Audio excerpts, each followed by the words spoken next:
Nanyuki, outskirts, mid-afternoon.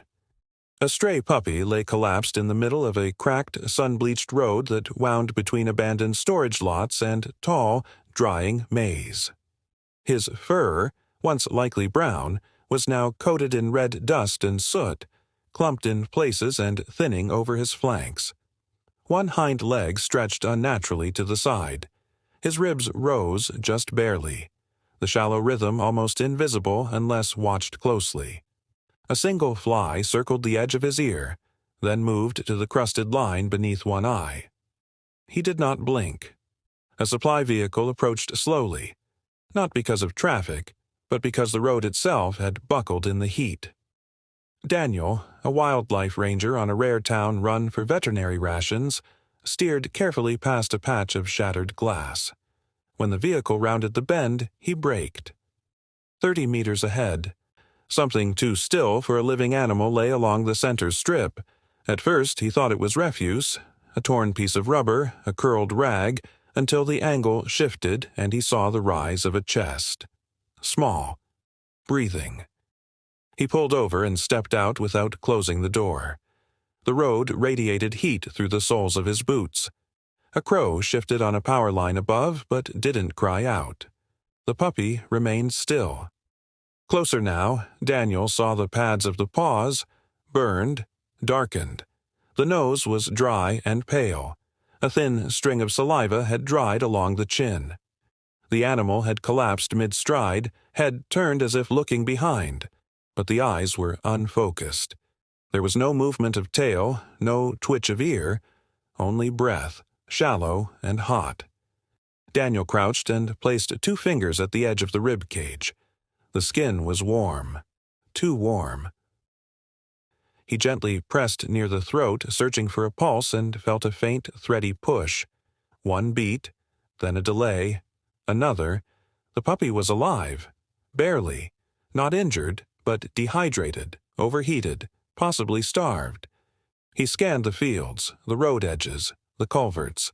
No sign of siblings, no mother, no trail. Just the sun overhead and an empty stretch of tarmac both ways. He moved quickly, retrieving a canvas wrap from the truck bed and a bottle of water meant for cleaning instruments. He poured a small amount on the cloth and dabbed it under the pup's armpits and along the inner thighs, where the skin was thin. The pup didn't resist. No whine, no shiver. The body remained limp, pliant. This wasn't rest. It was collapse. Daniel slid one hand under the rib cage and the other beneath the haunches and lifted the puppy, cradling him against his chest. The dog's head rolled back for a moment, then rested weakly near the crook of Daniel's arm. If the puppy stayed in this state another hour, he'd die. If they drove too far without cooling him, he'd seize. He wasn't strong enough for transport. Not yet. Daniel glanced toward a stretch of shade beneath a broken billboard nearby and began walking. Slowly. Each step measured, his arms still. The puppy didn't move, but let out a sound. Not quite a cry, not quite breath. Just air moving in a thin, helpless rasp. Daniel said only one thing, low and even, not to stir or frighten. "Stay with me." He didn't know if the puppy could hear it, but it was all he could offer in that moment. In the distance, the heat shimmered over the road. Behind him, the truck idled quietly. But under the shade, Daniel laid the cloth down gently and placed the limp body on top, soaking another piece of fabric with the last of the water. They were alone now, and time was running thin. Daniel's hand hovered just above the puppy's side, not yet touching. The ribs beneath the fur moved in shallow, uncertain waves. The skin radiated heat like stone pulled from fire. Carefully he placed his palm flat beneath the chest. It was dry, thin, and through it he felt a pulse, faint, uneven, as though the heart itself was unsure whether to keep going. The puppy's tongue, slightly curled, rested between his teeth. Pale gums, open mouth, eyes half-lidded but still. He removed his shirt and laid it doubled beneath the pup's back, shielding him from the road's heat. Then he touched the paws, one by one, cracked, leathery, blistered. They told him the story. This wasn't a dog that had wandered for an hour. These were days of movement, days of no food, no water, no shelter, no collar, no tag, no mark of anyone waiting, just a dry, broken body pushed to its limit.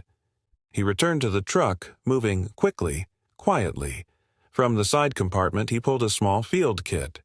Gauze, saline, a single-use glucose pack, meant for minor injuries in the bush. Not for this, but it would have to be. He filled a syringe with the glucose mixture, dipped the needle in alcohol, and pinched the thin skin just above the pup's shoulder. The injection went in without resistance. No flinch, no sound. The puppy's body barely registered it. The minutes after were still. Even the flies pulled back in the shifting air. Daniel wet the cloth again, this time pouring the water across the pup's belly and down his sides, cooling slowly, deliberately, careful not to shock him. Each touch left a darker patch on the coat, as if painting the body back to life one damp stroke at a time. But the eyes stayed still, unmoving, breath soft and wrong. If the organs had started to fail, if the kidneys had dried or the heart had begun to starve, there would be little left to do. He looked toward the town, then back to the open fields. The station was 20 minutes by road, but in this state, with no IV and no cooling system in the truck, transport could tip the line between survival and collapse. If the puppy seized en route, there would be no way to stop it. If he stayed, there was at least the chance of stabilization, but only if the heat didn't win first. He checked the pupils with a small penlight. Slow to react. Still responsive. A whisper of fight remained.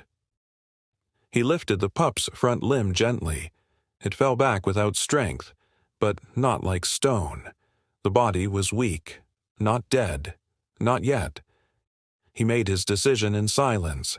He opened his satchel, removed a tin bowl, and filled it halfway with water. Then he knelt again, lifting the puppy slightly onto his lap. The fur clung damp to the skin. The weight was nearly nothing. He dipped a cloth corner in the water, squeezed a few drops into the mouth. Nothing. Then again. The third time, a twitch. A swallow. The tongue shifted. The eye flickered, not open, but moved. "That's it," Daniel said softly. Not loud enough to startle. Just a presence. The temperature around them remained unforgiving. The wind was still. The clouds did not come, and with every breath the puppy took, the margin thinned. If he lost more water, he'd slip. If his core stayed hot, he wouldn't make the night. What was at risk was plain. If he didn't improve within the hour, if he didn't show signs of regulation, his body would shut down. Quietly, finally. Daniel folded the last dry cloth into a triangle and set it over the pup's eyes to block the sun. Then he waited, with one hand resting lightly across the rising chest, timing every breath. The cloth above them sagged slightly, caught between two branches in the frame of Daniel's parked truck. It offered just enough shade to drop the ground temperature by a few degrees. The puppy lay motionless on the folded shirt, limbs extended in unnatural angles, one paw half curled beneath its chest. Daniel had soaked the ground around him with water from the last 2 bottles in the cab, hoping to draw the heat away from the pup's body. Still, the air clung heavy and dry. Using the soft tubing from a water pack, he crafted a crude drip line, pairing it with a syringe of diluted glucose and saline. He taped the end gently to the pup's foreleg, careful not to break the skin. The vein was barely visible, the limb too thin. He rubbed along it slowly until a line of blue rose faint beneath the fur. Then, with slow precision, he slid the needle in. There was no flinch, no sound, just breath. Thin, rhythmic, uncertain. He sat cross-legged beside the pup, watching the slow drip begin. Drop by drop, a thread of moisture entered the bloodstream. It would be at least 30 minutes before anything changed, or didn't. If the body accepted the fluid, there might be a shift, a twitch, a swallow, the smallest sign of life. If not, then internal systems were already failing. In either case, nothing more could be done for now. The risks remained unchanged: dehydration, organ shutdown, core overheating. If the cooling didn't stabilize the internal temperature, he would die without sound. Daniel placed fresh leaves along the spine, soaked in what was left of the water. One slid off as the pup exhaled, barely enough movement to shift it. The heat had quieted everything. Even the cicadas were still. A quarter hour passed. The sun moved slightly. A breeze came once, soft and dry. Daniel tilted his head down, resting his forearm across his knee. He kept his eyes fixed on the pup's shoulder, the rise and fall, the position of the ears, the line of the ribs. Nothing. Then, without warning, a single twitch. The left ear shifted backward. Not much, just a small flick, as if swatting something that wasn't there. Daniel leaned in. He whispered without moving too close, "Almost there." No other part of the body responded, but he watched the throat next. A swallow, slow and uncoordinated, passed through the thin neck. Then another. These weren't strong. They weren't signs of recovery, but they were signs of something not yet finished. The fluid continued its slow delivery. The needle stayed firm. Daniel replaced one of the cloths, folding it over the puppy's abdomen. The skin was still too warm, but less than before. Less dry. He lifted one paw and felt the pads again, no longer burning. Still cracked, but not searing. The first sound came a few minutes later. Not a bark. Not a cry. Just a short, hoarse breath expelled too fast. Then nothing. Then another. A small tremor followed. The legs pulling in slightly as if to curl, then falling back flat. It was an involuntary motion. The kind that came with nerves waking up, or nerves failing. The line between hope and loss narrowed in that hour. The risk remained sharp. If the fluid overwhelmed a failing system, it would end in silence. If the pup's organs had shut down past recovery, these small movements were just echoes. But if he held on, if the body responded slowly and fully, he might live. No promises. Just a chance. Daniel stayed seated, watching every breath. The canvas above them barely moved. Somewhere beyond the maze field, a crow called out once and was gone. But beneath the shade, something had changed. The body that had once felt like stone had moved. Not enough, but enough to wait. The tremors had stopped. The last flicker of motion, an ear shifting, a paw curling, had faded into quiet. Daniel watched for the rise of the ribs again. One shallow breath came, then none for several seconds. Another came late, too quick. Then a long pause. The rhythm had broken. A pulse with no pattern. It was no longer exhaustion. It was danger.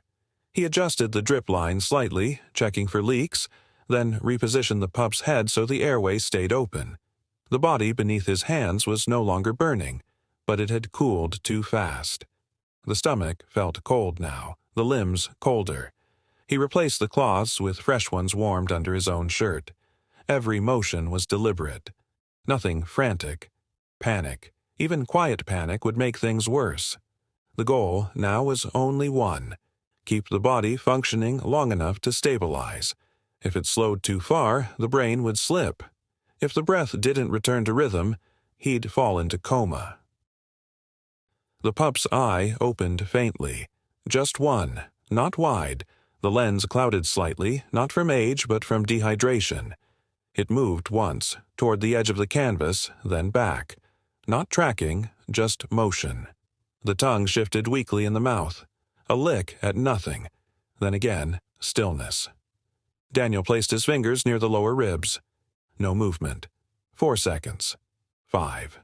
A pulse came. Late and soft. The chest rose, then fell too quickly. The space between cycles was growing longer. He leaned close, keeping one hand at the puppy's sternum. The beat was weak, but there.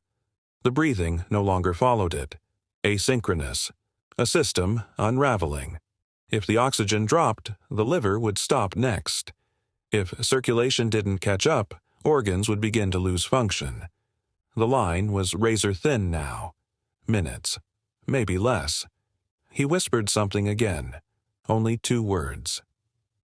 It wasn't a plea, just sound. Something to be heard, if hearing was still possible. The wind outside caught one corner of the cloth above them. Lifting it slightly, letting in a streak of angled sunlight, it touched the pup's paw. The limb twitched once. Daniel shifted the pup's weight, pulling the foot into shadow again. The heart rate jumped briefly, then dropped. A defensive response, not recovery. He added a second drip, this time with the smallest measure of electrolyte. Too much too fast would cause shock, but without it there would be no retention. The line ran slowly. 2 drops every 6 seconds. It would take half an hour to deliver. He held the paw gently, not to comfort, but to feel the temperature. It remained cool. Too cool. The pup's chest convulsed, just once, and the whole body jerked with it. Not a seizure, not a breath. Just an uncontrolled, dying nerve signal. Daniel stabilized the head with one hand and counted aloud under his breath. 10. 11. 12 seconds passed without a breath. Then, shallow. 1. Another. Then none. This was the point where most wouldn't wait. Most would let go. But the window wasn't shut yet. He kept his hand steady at the pup's side, his thumb on the line of the ribs. He didn't close the drip. He didn't lift him. He didn't call out. He just stayed. Still. Listening. The field around them held the same quiet. Dust moved in the grass. A crow passed overhead without sound. The air felt heavier now.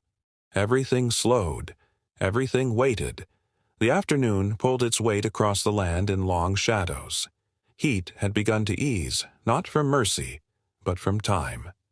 The drip lines still held, barely touched now except to refill with the remaining solution. Daniel hadn't moved much in the last hour. His legs were stiff, his lower back sore, but he stayed. Every few minutes he leaned close to check for breath. And each time he found it. Faint, shallow, but present. The irregular rhythm had steadied just slightly. Not enough to mean safety. Just enough to hold on. The pup hadn't opened his eyes again. Not fully. But his throat moved more consistently now, and the belly didn't seize like before. The limbs, still cool, had stopped their nervous twitches. What remained was a state between stillness and sleep. Not recovery, not crisis. A place between. Daniel wet the cloths again with what was left of the melted ice in his cooler. They weren't cold, but they were cooler than the air. He dabbed gently under the neck and around the ears. The flies had stopped returning. The scent of death was no longer there. He watched the body as the light changed. The belly rose, fell, rose again.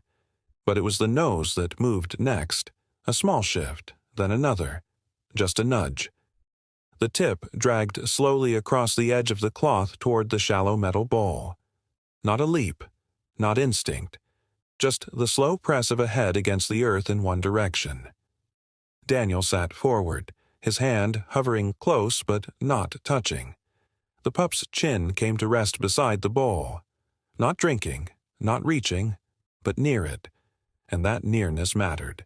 Movement with direction meant there was still processing. Still a thread running between body and mind. The odds hadn't changed much, but this was more than reflex. Daniel reached for the syringe again and let a few drops of water fall into the bowl. The sound was soft. The pup flinched once.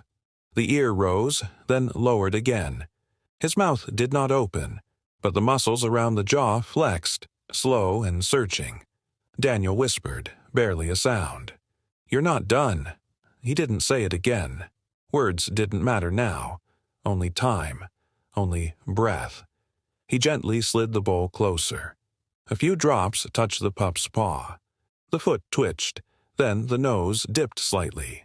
Not to drink, just to rest, but it was forward motion, a choice, however weak. There was no sudden change, no miracle rally. But over the next hour, the signs held. The breath no longer paused for 10 counts. The tongue shifted in the mouth once. The front limb stretched forward before falling back. These were not dramatic recoveries. But they were actions the body wouldn't take if it were shutting down. The risk remained high. Hydration alone wouldn't reverse organ damage if it had already begun. The liver could still fail.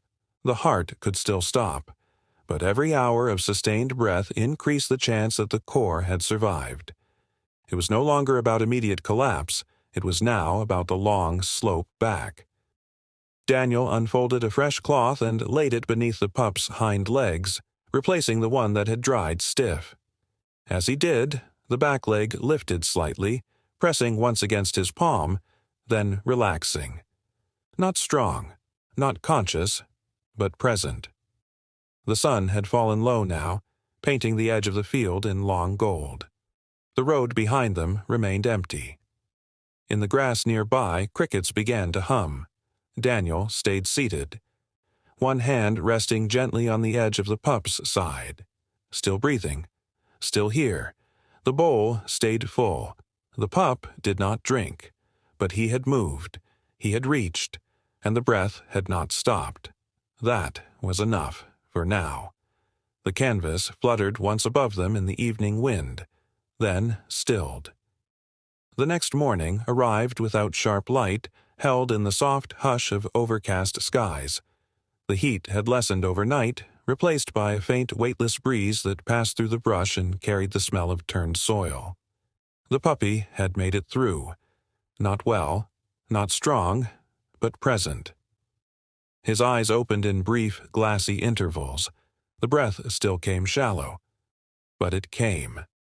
When Daniel shifted his position and moved the bowl again, the pup turned his head to follow. That motion alone changed everything. By late morning, the drip line had run dry. Daniel removed it gently, sealing the puncture with a clean wrap of gauze. The vein would bruise, but it had held.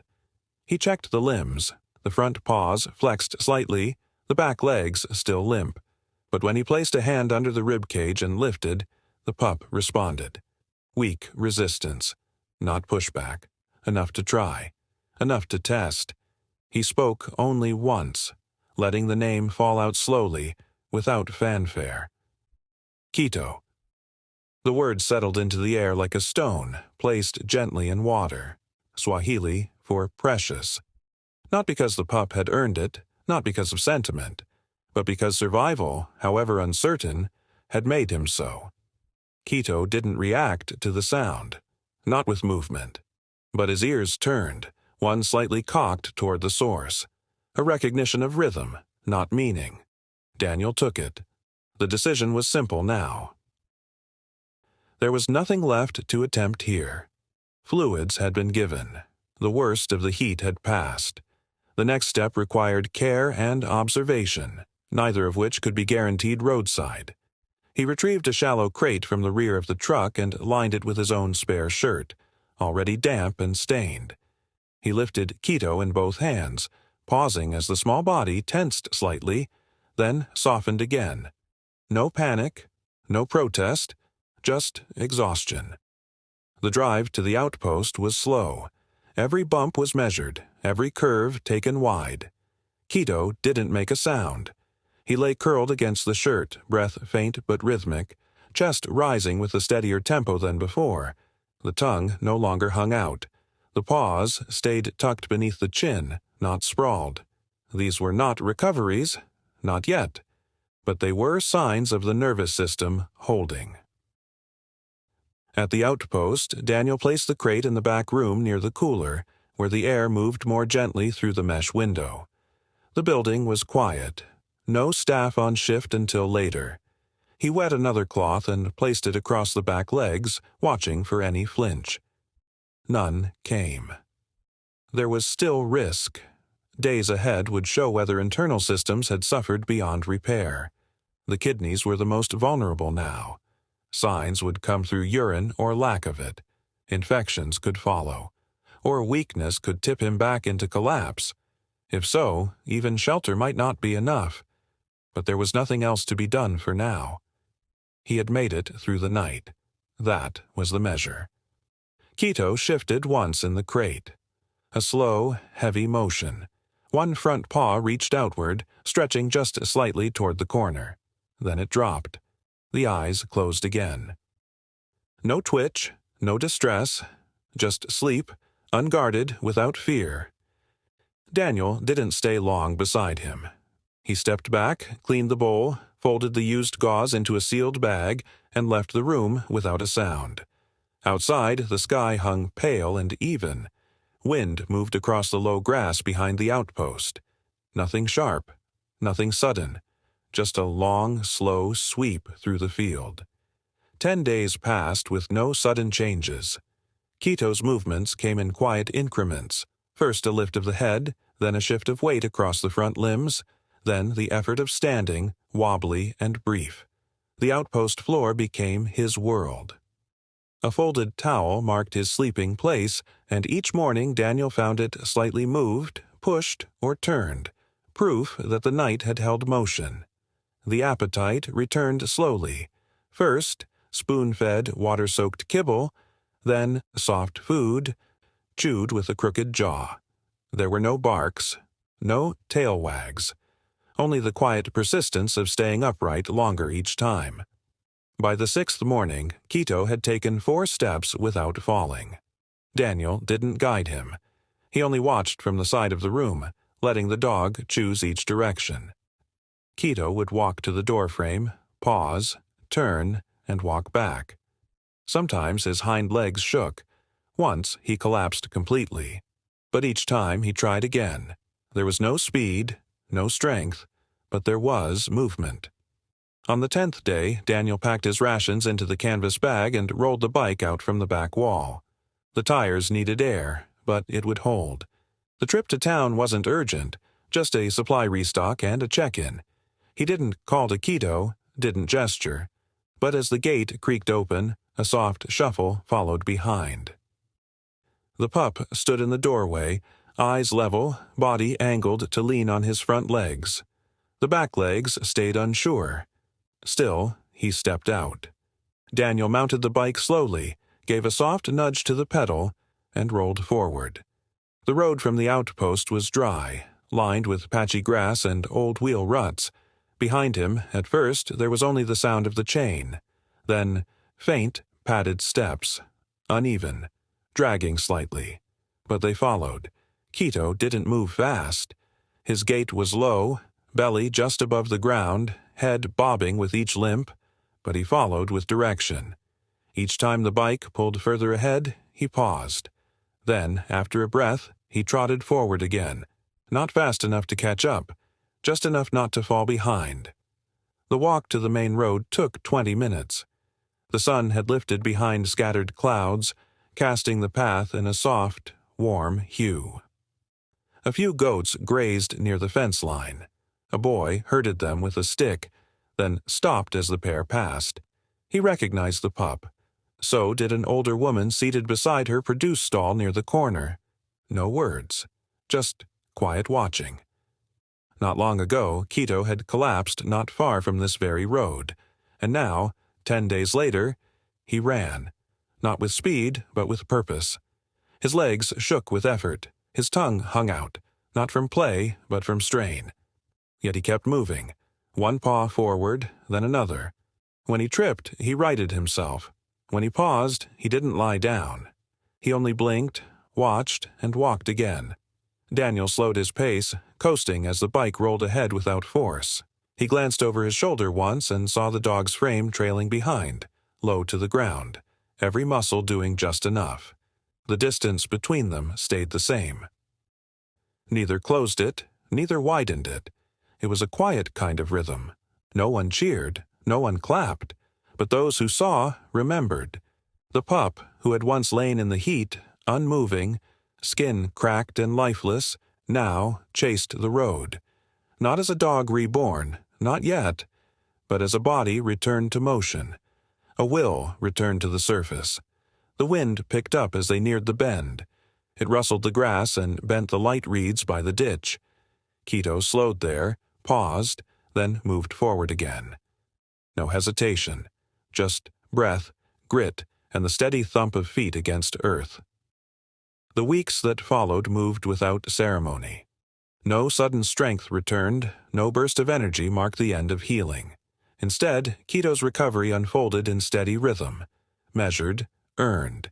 Each day brought one more step held longer, one more pause shortened. His gait remained uneven. The back leg still dragging slightly, the shoulder tilted from overcompensation. But there was no pain in it now. Just a learned shape, how his body had chosen to carry what it survived. He no longer slept in the crate. He chose a spot near the door, tucked against the lower beam where the sun touched late in the day. Daniel let him stay there, sometimes leaving the door half open so the wind could pass across the threshold. The pup no longer flinched at sound. When visitors came, he rose slowly and stood just far enough to observe. Not fearful, not eager. Still. Each evening, Daniel walked the road that bordered the outpost, a task he had done for years without thought. Now, Quito came too. No leash, no call, just a quiet agreement between them. The pup never ran ahead. He followed by rhythm, sensing the pauses, matching the turns. Some nights they walked the full loop, out past the maize field along the back stretch lined with termite mounds, and back toward the bend where the grass thinned to dust. Other nights they only reached the fork before Quito slowed, then sat. When that happened, Daniel waited, then turned back with him. There was one spot Quito always stopped. A few meters beyond the old water trough where the road dipped slightly before rising again, the exact place he had collapsed that first day. He didn't linger long, just a moment. Nose to the ground, a slow sweep from left to right, then a stillness. Sometimes he pawed the earth, sometimes not. Then he moved on. He did this without cue, without reason Daniel could name, but it was always the same place, the same quiet recognition.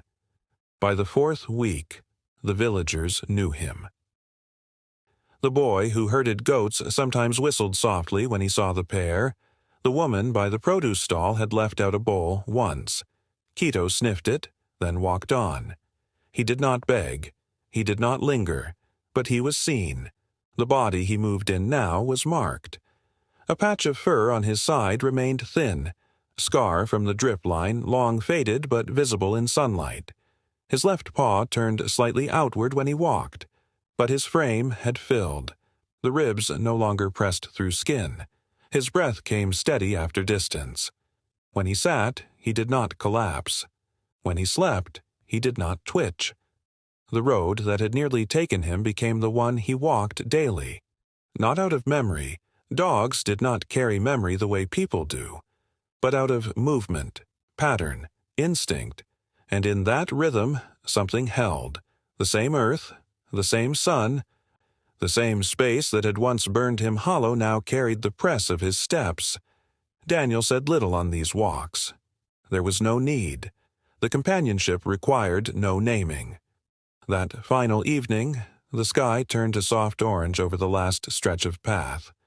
The wind came from the east, pushing the dry grass flat along the fence line. Quito paused at the dip again. The air shifted. The light touched his face. He sniffed once, then kept walking. Behind them, dust rose gently from their passing. Ahead, the road curved, not far, not sharp, just enough to carry them into quiet.